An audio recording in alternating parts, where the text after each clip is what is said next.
Hey everybody, it's hwsteele. Today is September 16th, 2022, which makes this the second weekly video for the month of September 2022.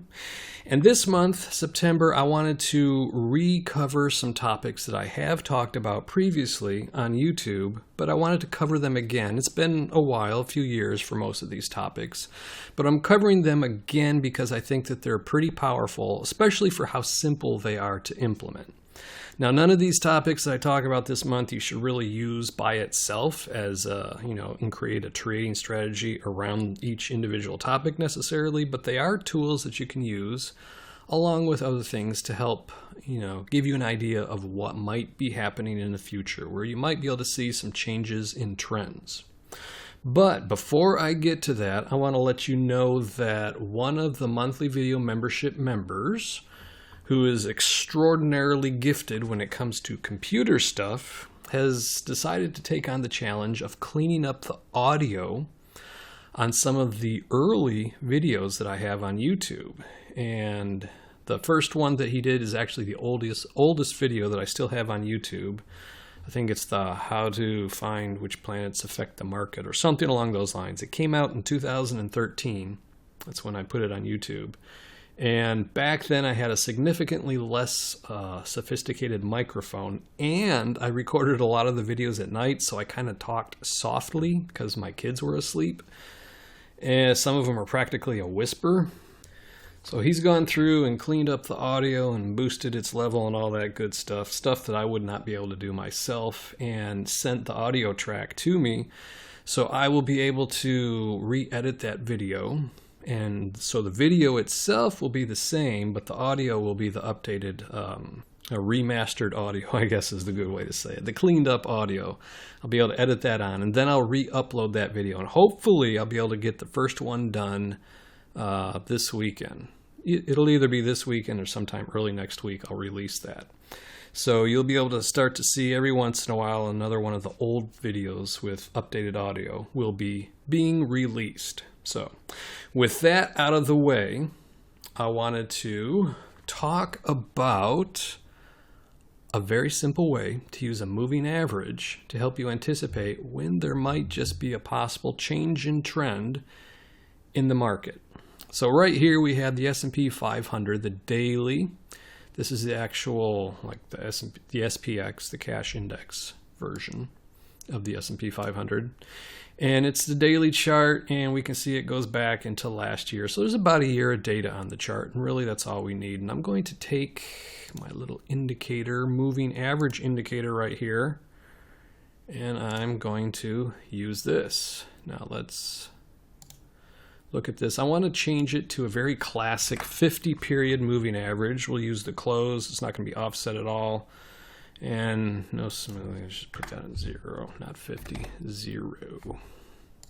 Okay. So there's the moving average, the 50 period moving average.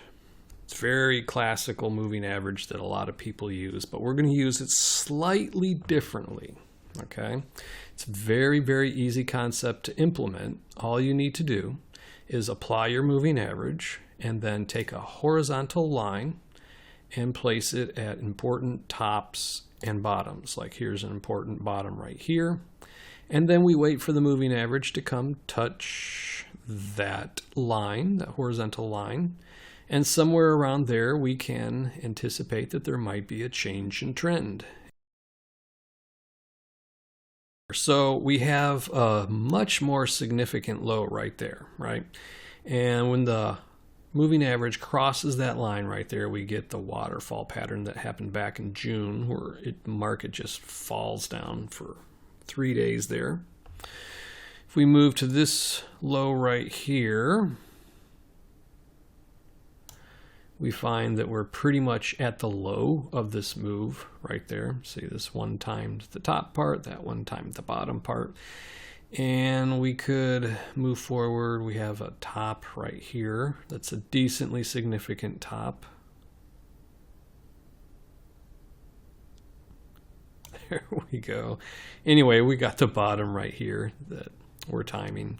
So you get the point, right? It's very easy. Let's go ahead and change the moving average here to a, let's do a 10 period moving average. So we get more undulations. Because there's one thing I want to point out here. We have the very top, and obviously the market has not moved over this price line, so the moving average has not come anywhere near this price line right here. But we can re-look at the same lows that we used with our 50 period moving average.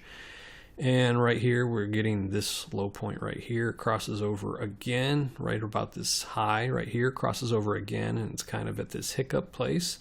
So we have another crossover right here at the top. We get another crossover right here at this bottom part right here. So that's a pretty fruitful bottom with the 10 period moving average right there. If we move to this much more significant bottom right there, we get a crossover right here.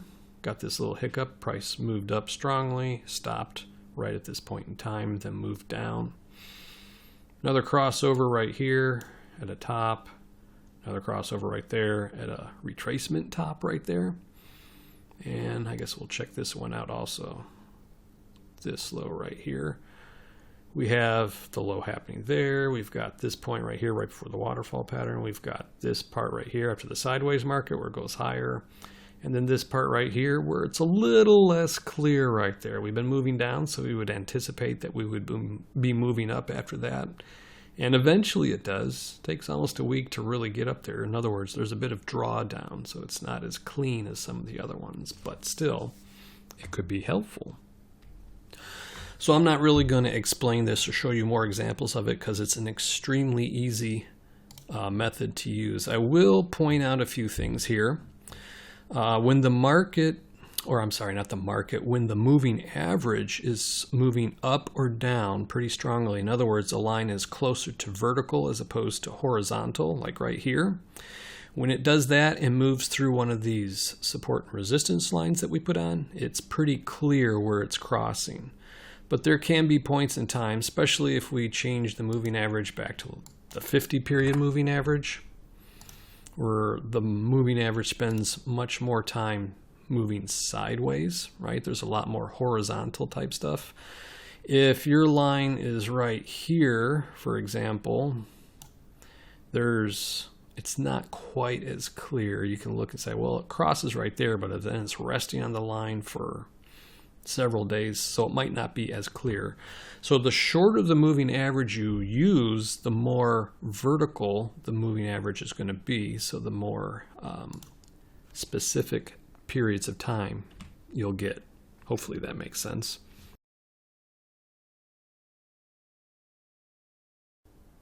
So with that said, I'll go ahead and leave it there because, like I said, it's a really easy method to implement.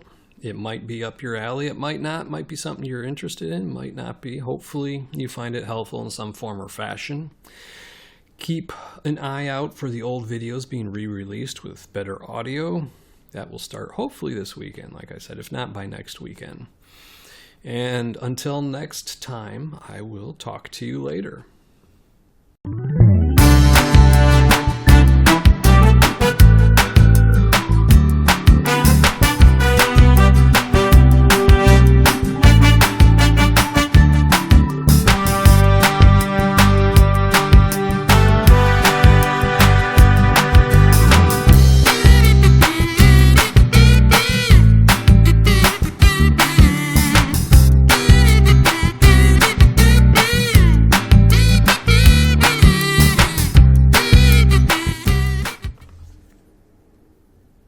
Oh, the trash truck's coming by now.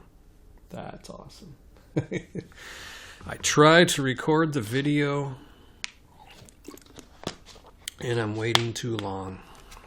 Should have done it earlier when things were quiet. But I decided to record the video, and what happened? Well, the guy out there across the street, he decided to start mowing his lawn. It's so beautiful out right now. The trash truck decides he's going to drive by right about this time. Ooh, you probably hear that. He's getting close now. So now is probably not the perfect time to do this. I will patiently wait here. Flipping through my Swiss Colony catalog. I love the Swiss Colony. Oh my gosh, when I was little, my older sister and I used to look through the catalogs that my mom would send away for. I'm talking early 1980s here. We didn't really have a whole lot of money when I was growing up, so we'd love to do things like look through catalogs and think about other things we'd like to get if we could afford them. And now that I can afford it, things like the Swiss Colony, I absolutely love and significantly, I appreciate it more significantly than I think I would have had I not had hardships in my life at some point in time. Remember, if you want to have good in your life, you have to have bad in your life. Sounds a little strange, but it's true. You won't understand the good in your life if you don't have some sort of bad in your life. Challenges. I won't call it bad. Bad is the wrong word. They're negative, positive and negative, but again, that has negative connotations. That's not what I'm talking about. I'm talking about challenges. I think that's a good word. You have to have obstacles to overcome so that you can appreciate the overcoming of obstacles. Getting to the other side. Life is all about the journey. That's the big secret to life. The destination is, in fact, taking the journey. So, okay. I think the guy's done mowing. Trash truck is not going on. All right. So, let's get this video rolling. Hey everybody, it's hwsteele. Today is September 16th, 2022, and this is the second weekly video for the month of September 2022. Wait a minute, did I say September? All right, let's sharpen up here. Hey everybody, it's hwsteele. Today is September 16th, 2022, which makes this the second weekly video for the